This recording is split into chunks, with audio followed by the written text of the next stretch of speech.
చూడు సీత, నేను తలుసుకుంటే ఈ 4 గోడల మధ్యలో ఒక్క క్షణం కాదు నేను అనుభవించాలంటే. నాకు అలా అనుభవించాలని లేదు. నేను కోరుకున్నాడిది దానంతటా అది వచ్చి నా పక్కల పండుకోవాలి. నువ్వేందే నా పక్కన పండుకోవడానికి అంతసేపు ఆలోచిస్తున్నావు?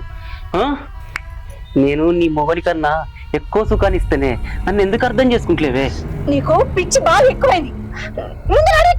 అవునే, నువ్వంటే పిచ్చే. నాకు కావాల్సింది నువ్వు ఇచ్చేస్తే నేను ఇక్కడ ఎందుకుంటానే, వెళ్ళిపోతా కదా నవజాగలో నేను. ఇగో నువ్వు అనుకున్నట్లు నేను అట్లాంటి దాన్ని కాదు.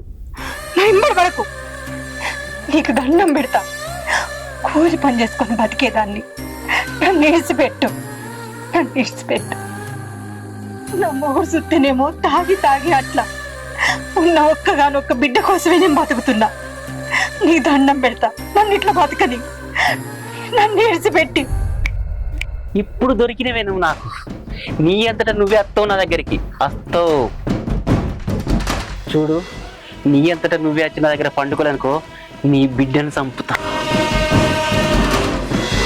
గుర్తు పెట్టుకో.